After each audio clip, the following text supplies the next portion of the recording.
সন্দেশখালীর ঘটনা ও শেখ শাহজাহানকে দিয়ে মুখ খুললেন নওশাদ সিদ্দিকী। দোরগড়ায় লোকসভা নির্বাচনকে সামনে রেখে মাঠে ময়দানে নেমে পড়েছে ইন্ডিয়ান সেকুলার ফ্রন্ট। রবিবার সকালে সেখানে দেখা যায় 3টে নাগাদ বসিরহাট লোকসভা কেন্দ্রের খোলাপোতা বালিকা সিনেমা হলের ভিতরে একটি কর্মী বৈঠক করেন বিধায়ক নওশাদ সিদ্দিকী। তিনি বলেন, সন্দেশখালীর মানুষ শান্তিপূর্ণভাবে ভোট দিতে পারলে তৃণমূল ব্যাকফুটে যাবে। শুধু সন্দেশখালী না, সারা রাজ্যে সাধারণ মানুষ ভোট দিতে পারলে তৃণমূলের উপর প্রভাব পড়বে এবং শাহজাহান এতদিন কোনো গেস্ট হাউসে ছিল তারও তদন্ত করা হোক।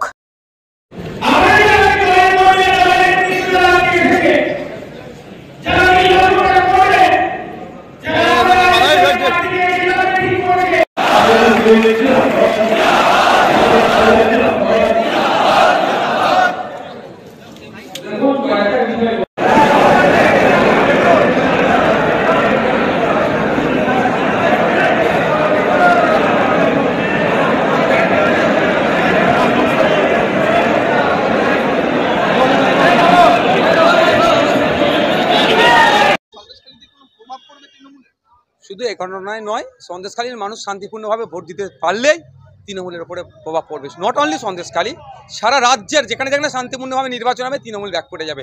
তবে একটা কথা, শুধু ভাই গ্রেফতার হয়নি, আগামী দিনে গ্রেফতার হবে কার গেস্ট হাউসে শাহজাহান শেখ আশ্রয়ে থাকতো, এই নামটা বলে যাচ্ছি।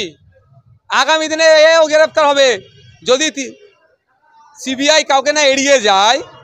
সিবিআই যদি সঠিক তদন্ত করে, আশা করবো সিবিআই সঠিক তদন্ত করবে, কার গেস্ট হাউসে রাত্রি যাপন করতো তাকেও অ্যারেস্ট করতে হবে। যার নামে লুকআউট নোটিশ আছে তাকে আশ্রয় দেওয়া মানে, সে একটা ক্রিমিনালকে আশ্রয় দেওয়া মানে তাকেও কিন্তু দণ্ড পেতে হবে। সময় থাকুক, আসতে চলেছে, তারও বুঝে নেওয়া হবে। একটা লাস্ট